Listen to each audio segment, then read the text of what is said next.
계시록 4장 4절부터 6절 말씀을 살펴보도록 하겠습니다. 보호자 주변에 24장로들이 흰옷을 입고 멸류관을 쓰고 있는 장면을 사도 요한이가 보았습니다. 24장로는 바로 신약의 12사도와 12제자와 그리고 구약의 12지파를 합한 수가 24인데 신약의 대표와 구약의 지파수의 대표자들을 상징하고 있는 것입니다. 사도들은 신약을 중심으로 해서 메시지를 들고 주께서 이 땅에서 이루신 사건들을 계속 전해왔었습니다. 결국은 주님은 누구를 위해서 죽으셨는가? 주님의 죽으심의 의미는 무엇인가에 대해서 여쭙고 주께서 흘리신 피의 효력은 믿는 자에게 어떤 영향력을 미쳤는가? 주님의 부활의 의미는 무엇인가?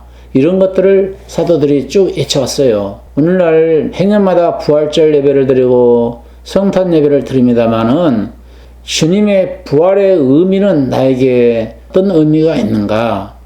그리고 믿는 자는 앞으로 주님처럼 부활하게 될 것인데 부활할 때는 믿는 자가 예수님처럼 공중으로 올라가는 것에 대해서 사도들은 계속 증거를 해왔었습니다.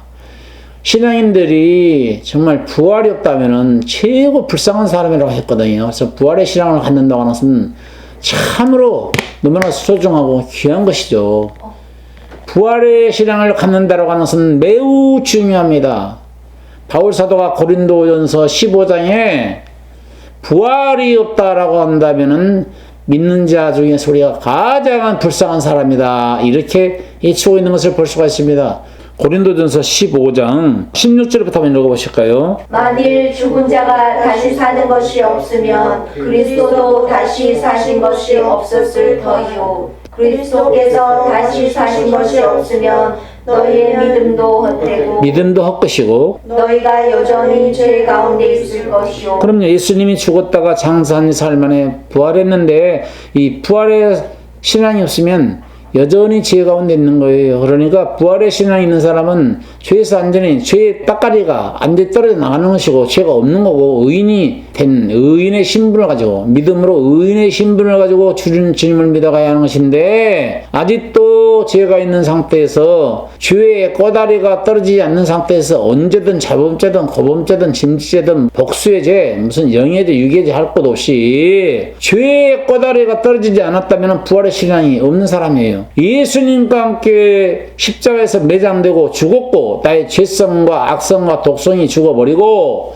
나의 육신의 생각들이 다 죽어버린 사람들은 예수님과 함께 일어나는 사람이거든요. 예수님과 일어날 때 죄인으로 일어나는 것이 아니라 죄 없으신 예수님이 부활했던 것처럼 죄 없는 자로 같이 부활의 신앙을 가졌다라고 하는 것은 죄가 없는 자로 새칠로 새롭게 태어나서 새로운 세상을 바라보면서 새로운 마음을 가지고 새로운 피조물로서 살아가는 것을 말하는 것이죠. 그리스도께서 다시 사신 것이 없으면 너희의 믿음도 헛것이고 그 다음에 너희가 여전히 죄 가운데 있을 것이요. 여전히 죄 가운데 있을 것이요. 우리는 여전히 죄 가운데 있는 거 아니잖아요. 이 믿음으로 받아들여야 돼요. 형편과 처지는 생활 속에서 죄를 범할지라도 나는 죄인이 아닌 거예요. 그런 믿음을 가져야 합니다. 그래서 이제 회개 기도를 물론 해서 다시 씻어내고 합니다만은 그건 종교 행위로서 그런 일을 한다라고 한다면은 주님으로 칭찬을 받지 못해요. 힌두교인들도 겐지스강에 퐁당퐁당 빠지잖아요. 지시스 받기 위해서. 그거나 다를 바가 뭐 있겠어요. 그러니까 너희가 믿음으로 너희의 믿음도 헛되고 너희가 여전히 죄 가운데 있을 것이요. 또한 그리스도 안에서 잠자는 자도 망하였으니 예수님을 믿고 잠잔다라고 표현하거든. 죽은 사람을 죽었다고 표현하지 않고 잔다라고 표현하고 있는데 예수 믿고 먼저 죽은 앞서간 우리 성도들 말이에요. 그들을 그래서 잠잔다라고 표현하고 있는데 예수 믿고 먼저 죽은 사람들, 잠자는 사람들도 망하였으리로다. 부활했답니다. 그들도 망했을 것이라는 것이죠. 그러나 그들은 결코 망하지 않았거든요. 나사로도 망하지 않아서 아브라함 품에 안겼고 아브라함도 구약 사람이지만 죽었지만 망하지 않고 분명히 하늘 낙원에서 아브라함이 죽지 않고 살아있다고 하는 것을 증거하고 있잖아요.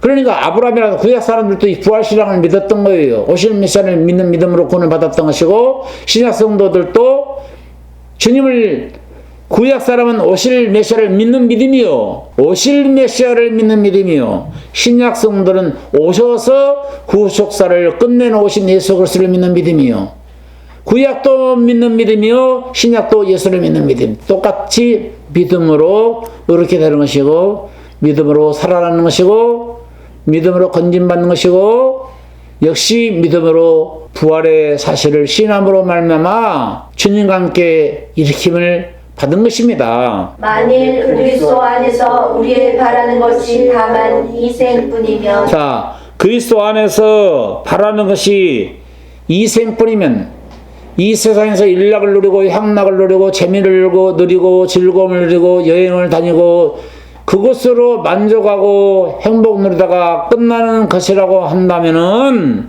예수 믿는 사람이 가장 불쌍하다는 거예요. 초대교회는 이런 여행을 꿈도 못 꿨겠지 않았겠어요? 핍박시대니까. 초대교회는 요한계시록 당시 요한계시록이 쓰여질 때쯤에 98년경인가 완성했는데, 요한계시록이 마쳤는데, 초대교회 신자들이 전부 다 핍박받고 어려움당하고 고난당하고 시련당하고 환난당하고, 그들이 무슨 여행을 갔겠어요? 어떤 자유를 누렸겠어요? 호의호식을 했겠어요? 행복을 누렸겠어요? 편안하게 오늘날처럼 가족끼리 여행을 다녔겠습니까? 공원을 건드렸겠어요? 뭐 했겠어요? 그러니까 초대교회로 돌아가가지고 생각을 해보자 이거예요. 또한 19절에 만일 그리스도 안에서 우리의 바라는 것이 다만 이 생뿐이면, 이 세상 사는 것으로 끝이라고 한다면은 모든 사랑 가운데 우리가 더욱 불쌍한 것이니라. 가장 불쌍한 사람인 것이죠. 예수 안 믿는 사람보다도. 그러니까 사도들이 전했던 메시지는 바로 이런 것들을, 예수님의 죽으심과 예수님의 부활하심과 그리고 예수님의 성창하심과 예수님 다시 오심에 대한 정확한 메시지를 전했고, 예수님께서 요한복음 14장 1절에 너희는 마음에 근심하지 말고 하나님을 믿으니 또 나를 믿으라. 내 아버지 집에는 있을 곳이 많도다. 내가 너희를 위하여 처소를 예비하러 가게 되면은, 너희를 위해서 처소가 예비되면은 다시 내가 너희에게로 와서 너희도 나 있는 곳에 있게 하리라. 이렇게 예수님께서 말씀하셨는데, 성도들이 예수님이 하신 이 말씀을 기억하고 있었을 거예요. 또 성도들이 질문했을 겁니다. 사도들한테, 사도님, 베드로 사도님, 예수님이 처소를 예비하러 가신다고 했는데, 처소가 예비되면 오신다고 했는데 어느 때쯤에 오실까요? 이렇게 물었을 거예요. 그러면은 사도들이 뭐라고 대답했을까요? 인내해야 됩니다. 인내하고 기다리십시오. 이런 메시지를 증거했지 않았겠어요?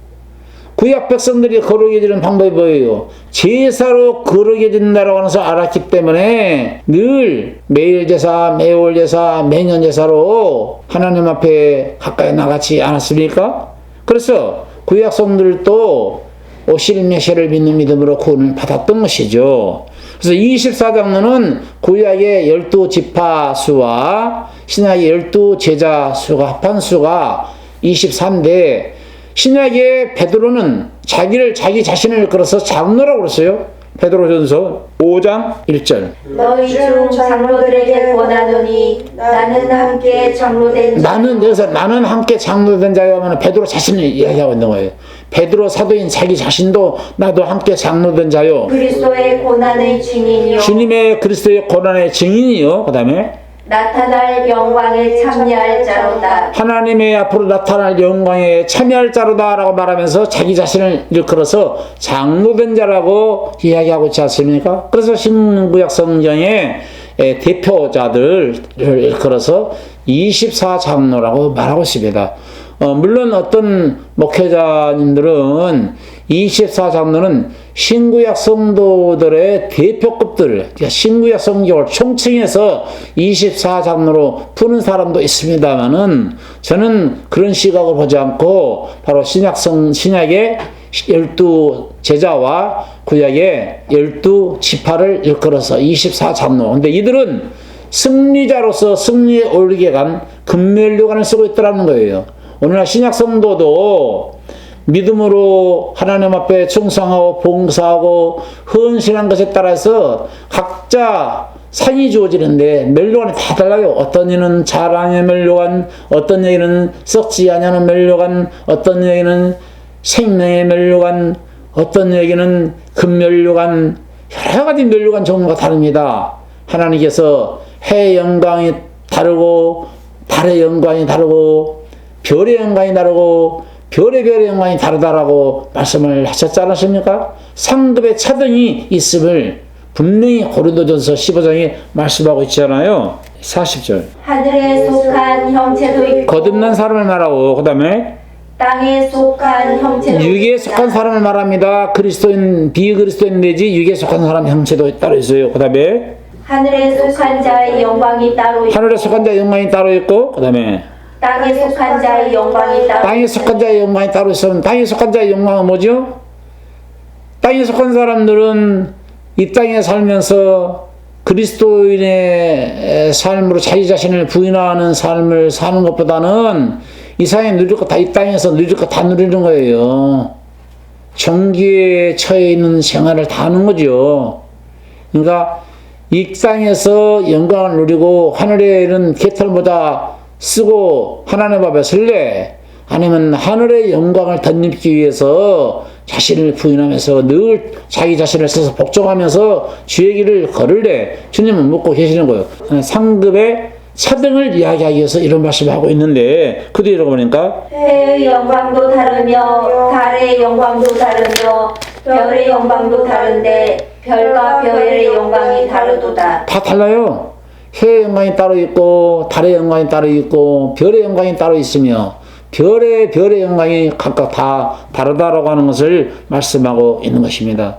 그러니까 예수님 당시 핍박받고 고통을 당하고 고난을 당하는 교회들에 대한 이야기잖아요. 계시록이 7 교회와 7 별들에 관한 이야기 아닙니까? 7 교회를 이루하기 위해서 쓴 서신이라고 말하면 될 것 같아요. 그렇게 생각하면은 계시록을 해석하는데 아주 쉽습니다. 그러니까 핍박받고 고난받는 현재 교회의 모습은 초라하지만 미래의 교회의 모습은 현재와 비교할 수 없을 정도로 찬란하고 존귀한 위치에 서 있는 것을 사도 요한에게 보여주신 것입니다. 그래서 이기는 자는 24장로들처럼 거룩한 옷을 입고 흰 옷을 입고 금밀로관을 쓰고 하늘 보좌 곁에서 영원토록 하나님을 섬기게 될 것이다.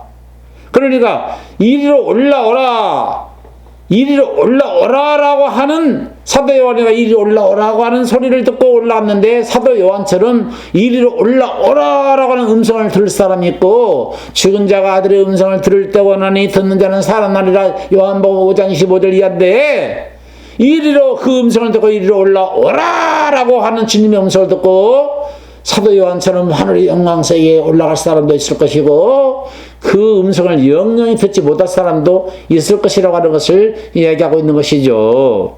사도 요한이가 보좌를 베풀어 놓고 보여주신 이 땅의 계시록 4장 4절에 뭐라 했어요? 다시 한번 읽어봅시다. 또 보좌에 둘려 24보좌들이 있고 그 보좌들 위에 24장로들이 흰옷을 입고 머리에 금면류관을 쓰고 앉았더라. 그러니까 성경을 보면은 자꾸만 보좌에 대한 이야기를 하거든요. 2절에도 보니까 내가 그 성령에 감동하였더니 보라 하늘의 보좌를 베풀었고 그 보좌 위에 앉으신 이가 있는데 하면서 그 앉으신 이를 쭉 가리키면서 지난번에 이야기했던 것처럼 앉으신 이의 모양이 벽옥과 홍보석 같고 무지개가 있어 보좌에 둘렀는데 그 모양이 녹보석 같더라. 지난번에 해석해 드렸지 않았습니까? 그런데 오늘 4절에도 보좌에 둘러 24장로들이 있고 라고 말하면서 이 보좌에 앉은 24장로들에 대한 이야기를 하고 있어요. 그러니까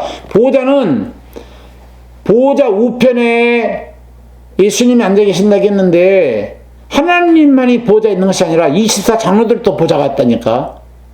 24 장로들이 앉아있을 보좌가 있어요. 하나님이 앉아계실 보좌도 있는 거고, 이 보좌를 베풀었다가는 말씀을 좀 하고 있지 않습니까? 땅에 계실 때 죄진 사람들을 확실하게 어떤 식으로 구원하셔서 교회를 삼으셨는가를 지금 보여주신 내용이에요. 24 장로들의 메시지에 의해서, 구약 12지파들의 메시지에 의해서 구약 사람들이 구원을 받고, 12 제자들의 메시지를 붙잡고 신약선들이 구원을 받았지 않았습니까? 그러니까 요한이가 보니까 십자가 사건을 확실하게 본 장면 아닙니까? 십자가의 사건을 너무나도 확실하게 보았던 사도 요한이가 지금 하늘 세계에서 다시 한번 본 거예요. 십자가에서 예수께서 달리신 사건이 완전한 제사요, 영원한 제사라고 하는 것을 그는 다시 한번 보았고, 히브리서 10장 12절에 있는 말씀처럼 오직 그리스도는 죄를 위하여 한 영원한 제사를 들으시고 하나님의 우편에 앉으사 보좌 우편에 앉았다 했지 않았습니까? 아무리 강조해도 지나치지 않는 말씀인데, 그 완전한 제사를 드리고 우편에 앉으신 예수님도 보았고 보좌에 앉은 장로들도 보았어요.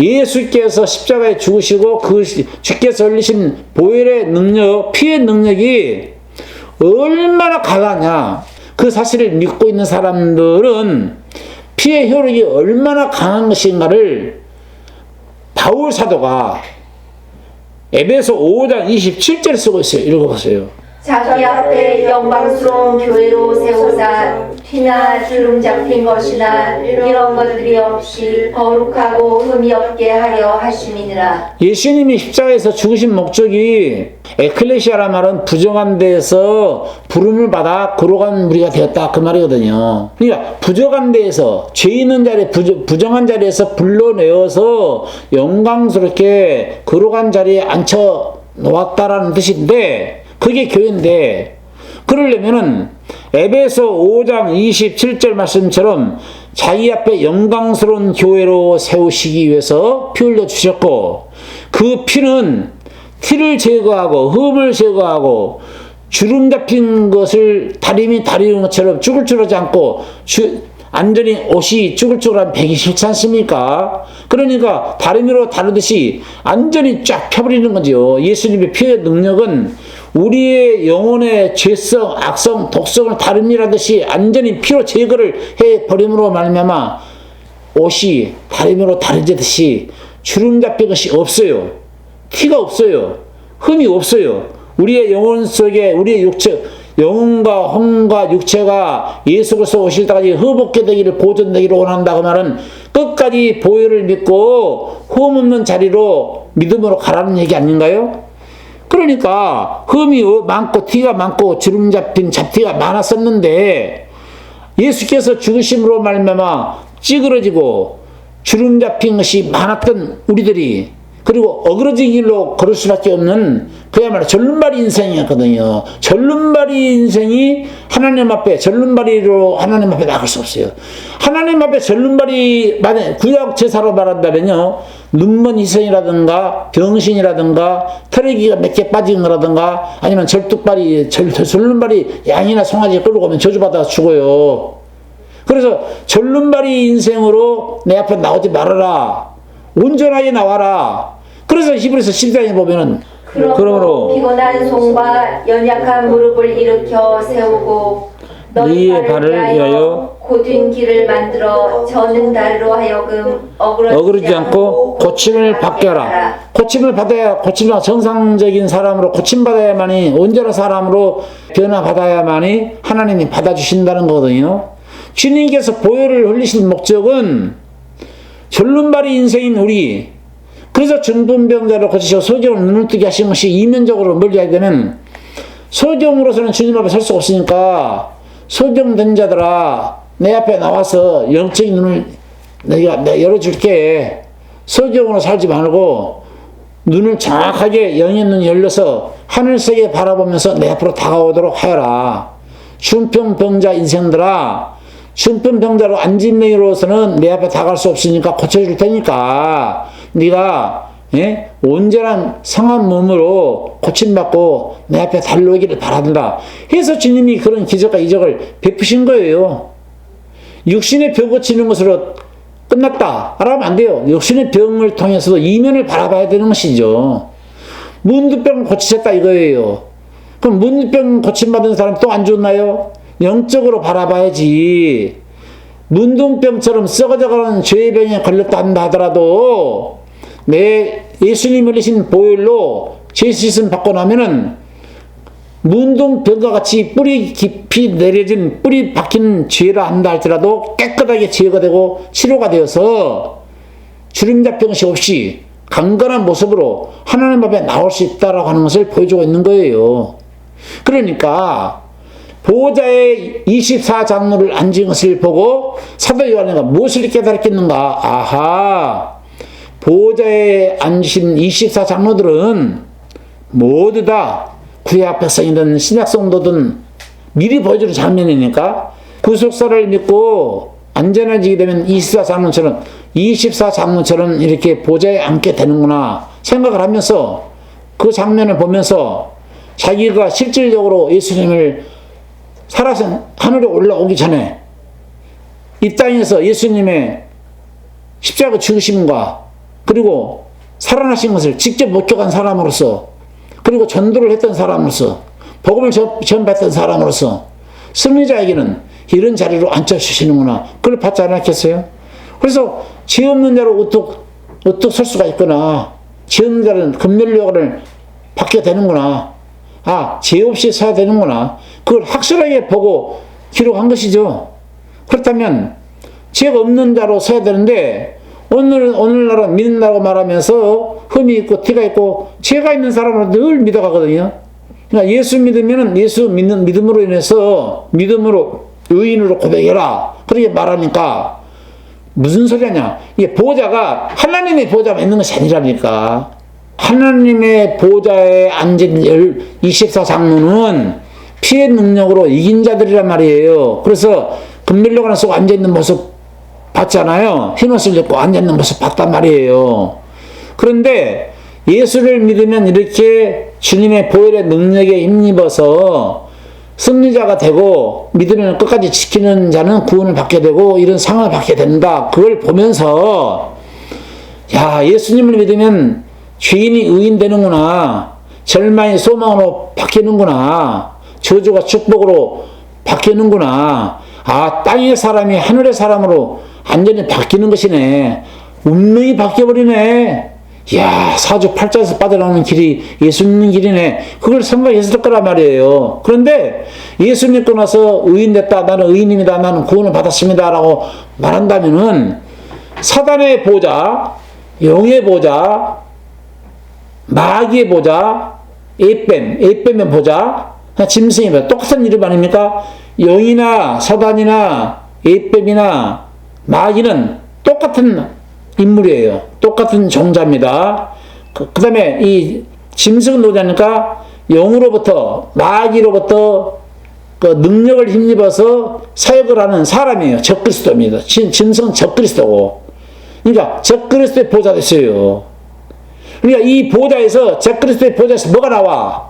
우리가 하나님의 보좌에 앉아가지고 하나님이 이루신 사건을 계속 전해줌으로 말미암아서 죄인을 의인되게 하는 복음 전파를 하는데 죄인이 의인됐다고 말하니까 사단의 일꾼들은 그 사단이 알려준 대로 헛소리 선정 들이댄다니까. 그들도 아니 바울 사도도 구원받고 13년 후에 죄인 중에 예수라고 했는데 헛소리라고 했네 하면서 이런 소리 한다니까. 그 말이 그 말인가. 디모데전서를 펼쳐놓고 제가 보좌를 찾아드릴게요. 디모데전서 1장 15절 보세요.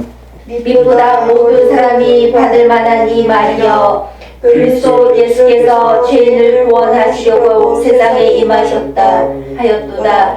죄인 중에 내가 교수니라. 딱 이거 하나만 이 한 구절만 뽑아가지고 무슨 소리냐. 이게 바울 사도가 구원받은 연후에 13년 후에 이 고백했다 이거지. 이게 바울처럼 겸손하게 믿어가야지. 어떻게 예수님 피로 구원을 받고 의인 됐다 한다 하더라도 어떻게 예수님 왜 나는 의인이요 그렇게 말하면서 걸어갈 수 있냐 이거지. 그러니까 이 한 구절을 뽑아가지고 이야기를 하는데 이 한 구절만 보지 말라니까. 또 이단들처럼 한 구절 짝 맞추시기로 한 구절만 뽑아가지고 자기 임의로 그러니까 자의적으로 해석하려고 한 구절만 뽑는데 이 말씀을 해석하려면 13절부터 봐야죠. 13절부터 주고 보세요. 시작. 내가 전에는 회방자요 핍박자요 폭행자이었으나 도리어 긍휼을 입은 것은 내가 믿지 아니할 때에 알지 못하고 행하였습니다. 그러니까 내가 믿지 않을 때 예수 안 믿을 때 예수 안 믿고 누구를 믿었어요? 아브라함의 하나님, 이삭의 하나님, 야곱의 하나님을 믿는다고 철도철면이 잘 믿는다고 말하면서 스테반 죽이는데 앞장섰잖아요. 스테반 죽이는데 앞장선 사람이 사울이 바울 되기 전 상태를 말하는 거예요. 그때 안 믿을 때요. 예수 안 믿을 때 누구 믿을 때냐? 종교를 믿을 때죠. 아브라함의 하나님, 이삭의 하나님, 야곱의 하나님 믿는다고 잘 믿는다고 말하는 행동이 스테반 죽이는 일을 이래 앞장섰어요. 그러니까 안 믿을 때 그리고 예수를 몰랐을 때, 예수님의 의를 몰랐을 때, 알지 못하고 행할 때에 자기가 핍박자였고 13절에 전에는 해방자였고 핍박자였고 포용자였었는데 이때 상태를 말하는 거야. 이때 죄인 중에 개수였는데 죄인 중에 개수인 내가 샘플 케이스로 구원을 받았다 이거예요. 나처럼 이렇게 잔인하고 잔인한 나 같은 놈이 샘플 케이스야. 내가 샘플이야. 그러면 나처럼 그런 죄를 범하지보단 너희들쯤이야 구원 안 하시겠냐. 주님의 피로. 넉넉히 구원하고도 남지. 그걸 지금 이야기하고 있는 거예요. 이제 읽어보세요. 알지 못하고 행하였습니다. 14절. 우리 주의 은혜가 그리스도 예수 안에 있는 믿음과 사랑과 함께 넘치도록 풍성하였도다. 믿고 나서는 풍성했다. 안 믿기 전에는 포행자고 해방자였는데. 그리고 15절에 믿보다 모든 사람이 받을 만한 이 말이여 그리스도 예수께서 죄인을 구원하시려고 세상에 임하셨다 하였도다. 죄인 중에 내가 괴순이라. 죄인 중에 괴수 역할을 했던 바울사도 자기를 구원했다는 거 아니에요? 이 말이지. 지금 죄인 중에 괴수라고 처음 고백하는 얘기 아니에요. 그래서 성경을 앞뒤 문맥을 읽어보면 답이 다 나온다니까. 그러니까 하늘 보좌에 앉은 복음의 종들은 하늘 보좌에서 내려주신 은혜의 복음을 지금 전달하고 있고 구속함을 받았습니까? 우리가 흑암의 나라에서 사랑의 아들의 나라를 옮겼습니다. 하루에 주님이 죄를 제거했어요. 내 지식으로 죄를 제거한 것이 아니고 아들의 지식으로 우리 죄를 제거했단 말이에요. 이사야 53장 11절 들이대면서 기억을 주님께서 죄를 청산해 놓고 기억 안 하신다 했는데 왜 기억해가지고 날마다 죄 고백을 하세요? 네? 그게 잘 믿는 책인 줄 알지만 그 불신앙이죠. 예수 또 와서 또 죽어주라는 소리 아닙니까? 이런 소리 하면은 마귀의 종자들, 사단의 종자들은 짐승의 보호자에서 내려준 날이 또 있다니까. 그들도 역시 하나님의 말씀을 들이대면서 증거한다니까. 짐승의 보호자에서 내려준 말이 뭐예요? 율법 소리 아닙니까? 허탄한 이야기들 아니에요. 허탄한 이야기거리들. 허탄한 이야기거리는 정말 잘도 듣는다니까. 이 사람들이 이게 바로 바울 사도가 짐승의 보호자에서 내려준 말들로 바울 사도를 핍박했고 유대 율법주의자들이 바울 사도를 죽이려고 했었고 로마 정부에 의해서 팔아넘겼고 시민권자인 자를 로마 시민권자입니까? 로마 시민권자인 바울 사도를 옥에 가둔 일을 했고 십자가에 못 박는 일을 누가 했어요? 하나님이 잘 믿는다고 했던 유대인들이 못 박은 거 아닙니까? 그게 다 사단의 보좌에서 내려준 말들로 핍박하고 반박한 거 아닙니까? 보좌, 하늘의 보좌만 있는 것이 아니라니까. 때가 이르리니 사람이 바른 교훈을 받지 아니하며 귀가 가려워서 자기의 사욕을 좇을 스승을 많이 자기의 사욕을 쫓는 스승. 그러니까 사욕을 쫓는 스승이 많이 뒀다고 그러잖아요. 요즘 방송을 봤더니 유튜브 방송을 봤더니 사기치는 목사님들을 한국의 대표적인 사기꾼 목사들을 하면서 5명이 아주 유명한 여의도 누구를 포함해서 5명을 딱 넣어놨더라고요. 내가 보지는 않았는데 그렇게 말하는 분들이 이제 복음주의자인지는 모르겠지만은 그렇게 많은 사람들이 있고 지금 유튜브에 잘 나가고 있는 분당 우리의 암흑의 목사하고 그 다음에 무슨 선한 목자 무슨 교회 왜 그래서 교회 이름이 선화목자교회. 교회 이름이 좋잖아. 신천지 얼마나 교회 이름이 좋아. 영락교회 교회 이름이 좋잖아. 어? 뭐 우리 교회 뭐 형이 좋잖아. 근데 그 뭐 생김새도 아주 선하게 생겼어, 목회자들이. 근데 그런 분들이 WCC에 가입돼가지고 하나된 운동을 하니까 전부 다 그걸 미리 밝혀놨더라고. 모르면 거기 아내들은 교회 식구들은 자기 교회 목사가 엉뚱한 일로 하도 엉뚱한 일을 한 줄 모른다니까. 정치운동하고 뭐 대통령 하야하라 해도 그 성도들은 자기 목사가 최고인 줄 알아요. 그러니까 분별을 못하는 시대죠. 사단의 보좌에서 자꾸만 엉뚱한 메시지를 내리니까 그 내려받는 메시지로 참 복음의 종들을 퇴적하고 있거든요. 또 그 길을 진리에서 돌이켜 허탄한 이야기를 좇으리라. 허탄한 이야기거리를 쫓는다니까. 네, 허탄한 이야기거리를 쫓아가는 목회자들이 참 많습니다. 율법 설교 쫓아가고 도덕적인 설교 쫓아가고 기복 설교 샤머니즘 쫓아가고 천국 봤다 지옥 봤다 헛소리 하는 소리 쫓아다니고 많아요. 철학적인 설교 쫓아다니고 전부 다 사단의 보좌, 짐승의 보좌에서 나온 말들이에요. 계시록 봅시다. 13장 2절. 내가 본 짐승은 표범과 비슷하고 그 발은 곰의 발 같고 그 입은 사자의 입 같은데 용이 자기의 능력과 보좌와 큰 권세를 그에게 주었다. 그에게 누구? 적그리스도 짐승에게 주었다 그 말이에요. 그러니까 용의 보좌를 말하고 있잖아요. 지금 이게 능력과 자기의 능력과 보좌의 큰 권세를 그에게 주었더라. 그가 누구예요? 짐승에게 줬다 이거 적그리스도한테 줬다 이거예요. 용의 보좌로부터 16장 10절. 또 다섯째가 그 대접을 짐승의 보좌에 쏟으니. 짐승의 보좌 있잖아요. 이 짐승이 적그리스도로 했지 않았습니까? 아까는 용의 보좌고 여기는 짐승의 보좌잖아요. 짐승의 보좌에 쏟으니 그 나라가 어두워지며 사람들이 아파서 자기 혀를 깨물고 심판할 때 얼마나 괴로우면 혀를 깨물고 하나님 원망하고 하늘에다가 손가락질 하면서 불평하고 회개할 줄 모르고 그렇게 한다니까. 너무나 괴로우니까. 이 짐승의 보좌가 있고 영의 보좌가 있다니까. 그 보좌에서 영이 계속 쓸데없는 말 멸망시키는 말들을 그럼 왜 영이 이렇게 발악을 하고 짐승들이 발악을 하고 이런 짓거리를 하느냐. 목사님 왜 합니까?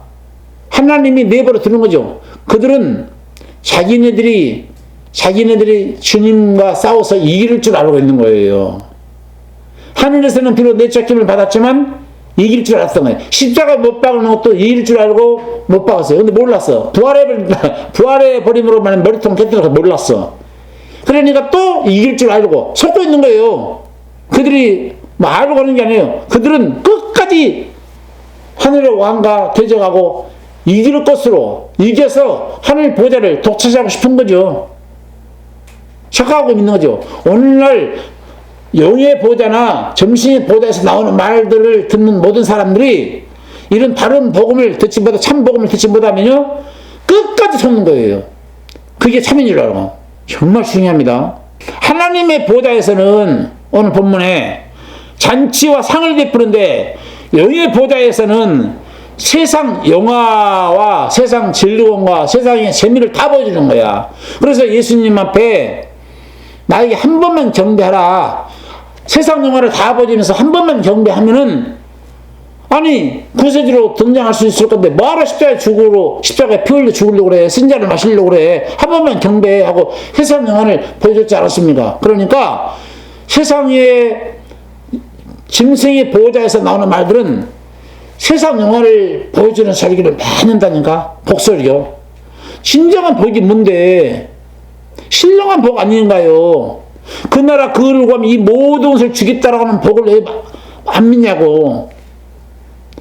분복이 있고 근원적인 복이 있어요.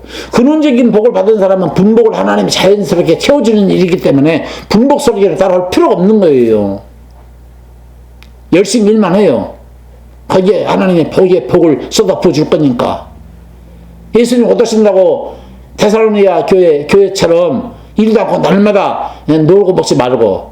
그래서 바울사도가 일하기 싫거든 먹지도 말라라는 말을 책망하지 않습니까? 보좌로부터 번개와 음성과 7명이 되시는 전지전능하신 예수님, 땅과 하늘세계의 주인으로서 구속을 받지 못한 자들을 엄중하게 자연을 통해서 심판하실 것이라고 하는 것을 보여주고 있는 내용이고요.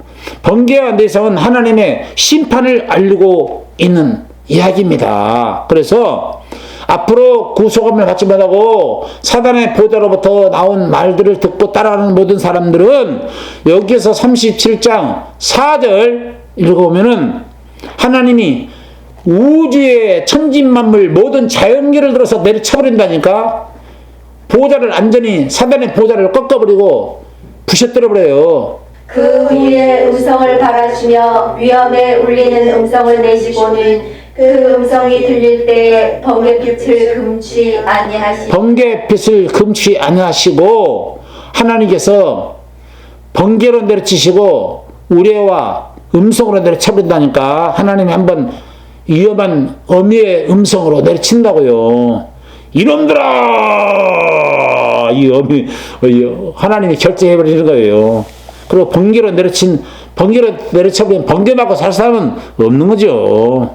보좌로부터 번개와 음성과 내성이 나고 보좌 앞에 7 등불 켠 것이 있으니 이는 하나님의 7 영이라. 보좌 앞에 7등이 불이 꺼지지 않고 있는 이유는 구원의 백성을 한없이 이루하신다라고 하는 뜻이 담겨져 있고 7 영을 가지신 분을 소개하고 있는데 전지전능하신 분이라고 하는 것을, 그래서 전지전능하셔서 전 세계 교회를 내려다보고 계시고 어느 교회가 하나님의 보좌로부터 하나님의 계시를 받고 복음을 전하고 있는지 사단의 보좌로부터 사단의 말을 전달하고 있는지 다 내려다보고 계신다 이거예요.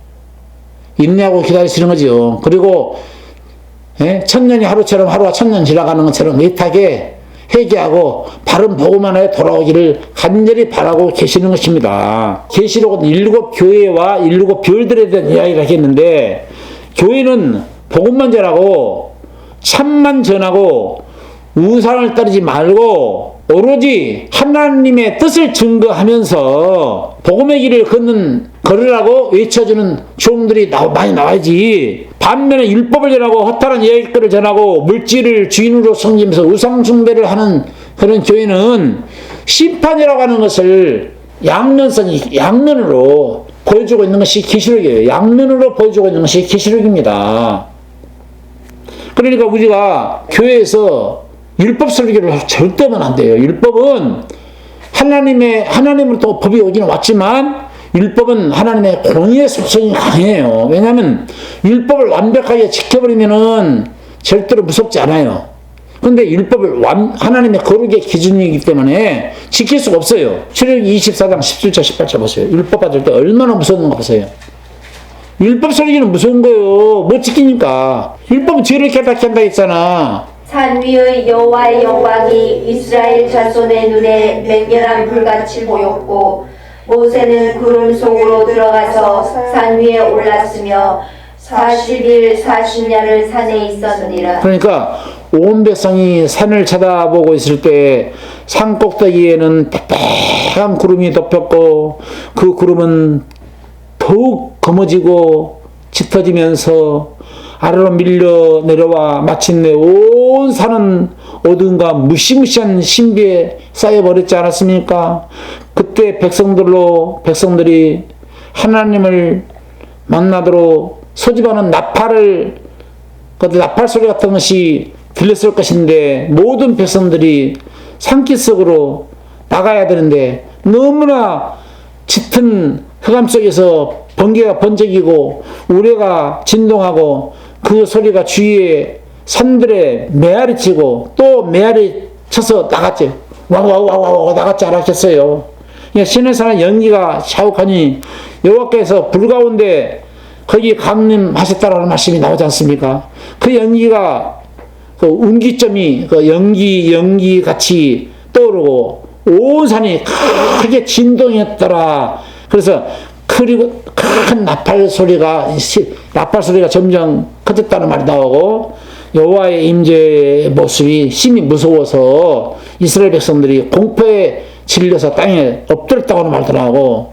모세까지도 심히, 모세의 부름받은 모세까지라도 심히 무섭고 떨렸다라는 말씀이 나옵니다. 그러니까 율법은 이렇게 율법 소리를 들으면 무섭고 떨리는 거예요. 그러니까 그 무서운 지키지 못하는 율법을 왜 꽉 붙잡으라고 지키라고 하고 강요를 하냐 이거지요. 그러니까 그것이 바로 사단의 보좌에서, 그러니까 보세요. 사망한 이 써놓은 것이 어딨느냐, 사망한 이 이기는 것이 어딨느냐, 사망이 써놓은 것이 죄의 권능이 뭐라 했어요. 율법이라 하잖아요. 죄의 권능이 율법이에요. 율법은 죄를 지르게 해가지고 하나님께 나오게 해야 하는데, 율법을 붙잡고 하니까 율법이 권능으로 휘두르고 있다니까. 죄의 권능이 율법이라니까. 그럼 모르면 안 돼요. 그 보이는 바가 이렇듯이 무섭기로 모세도 이르되 내가 심히 두렵고 떨린다 하였으나, 이 율법의 대표자 모세도 시내산에서 율법받을 때 심히 두렵고 떨었는데, 아니 왜 이렇게 무섭고 두렵고 떨리는 말씀을 전하냐고. 강대상에서 율법과 복음은 늘 같이 가야 돼요. 왜냐하면 율법은 죄인이라고 해서 알게 하게 하는데 의무가 있는 거예요. 그래서 율법으로는 죄를 깨달음이라. 로마서 3장 20절이니까 율법은 죄를 깨달음이야. 그럼 율법 뭐냐? 율법은 모학 선생이야. 율법으로 죄 깨달았냐? 그럼 죄 있는 것을 알았으면 모학 선생 붙잡고 그리스도께로 인도하는 모학 선생 손 붙잡고 그리스도께로 가서 믿으라요. 왜 모학 선생 손을 붙잡겠냐고. 복음의 주인공 대신 신랑 손을 붙잡아야지. 율법으로는 죽었으니까, 전 남편은 죽었으니까 새 남편한테 시집가도 음력 아니다. 새 남편으로 시집가라. 그걸 말하고 있는 거 아니에요? 율법으로 어렵다 하는 말을 받는 자는 그리스도에서 끊어진 것이라고 말하고 있잖아요. 갈라디아서 5장 4절에 나오지 않습니까? 갈라디아 2장 20절에 뭐예요? 율법으로는 어렵다 함을 받을 육체가 없나니 라고 말하고 있고, 만약 율법으로 구원을 받으려고 한다면은 십자가에서 헛되이 죽은 것이다. 예수가 헛되이 죽었다 이렇게 말씀하면서 율법과 복음을 정확하게 갈라놓고 있는데 왜 율법 앞으로 나가냐고. 복음 앞으로 나가야지. 자유를 주는 복음 앞으로 나가야지. 보좌 앞에 수정과 같은 유리바다가 있고 보좌 가운데와 보좌 주위에 네 생물이 있는데 앞뒤에 눈이 가득하더라. 하나님 보좌 앞에 또 다른 놀라운 광경이 펼쳐지는 내용이죠.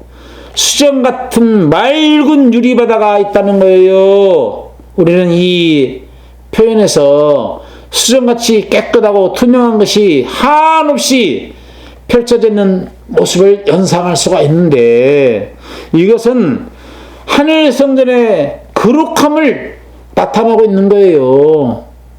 고요하고 평안함을 의미하는 유리바다가 펼쳐져 있는데, 이 유리바다는 소아시아에 있는 일곱 교회들에게 하여금 지금은 너희가 잠깐 풍랑이 있는 세상에서 살지만, 파도치는 풍랑의 세상, 핍박을 받는 그런 어려움의 세상, 고통의 세상에 살지만 후에는 평화롭고 고요하고 참담한 한없이 보석처럼 펼쳐져 있는 유리바다를 보여줌으로써 안위와 위로를 주시는 하나님의 인자와 사랑을 지금 요한에게 보여줌으로써, 계시를 들려줌으로써, 보게 함으로써 많은 교회가 위로를 받으라고 이 환경을 보여주신 내용입니다. 여러분 모두가 수정 같은 유리바다를 바라보시고, 고해와 같은 세상에 파도치고 풍랑으로 고통을 당하고 위협을 당했을 망정, 어려움을 당했을 망정, 초대교회는 실질적으로 실감하게 되는 거예요. 지금이야 무슨 핍박 시대도 아니니까 뭐 별로 위로가 되는가는 모르겠습니다만은, 초대교회 신자들한테는, 소아시아 일곱교회들한테는 대단한 위로의 말씀이 있던 것이죠. 여러분 이 말씀이 여러분 모두에게 무한한 위로가 되시기를 바랍니다. 아멘.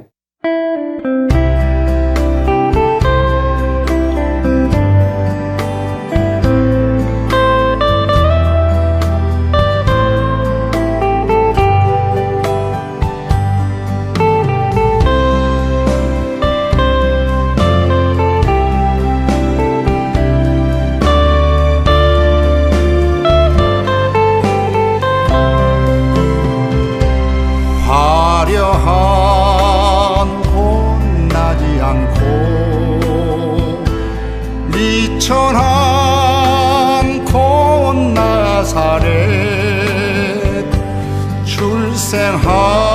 탄생하신 주 예수님 한 송이 꽃이었네. 예수 마른 땅과 같아 흠모하는 자 없지만 예수 만왕의 왕 죄로 죽은 자 살리려 피 흘리신 주의 사랑 부활 소망 주시었네.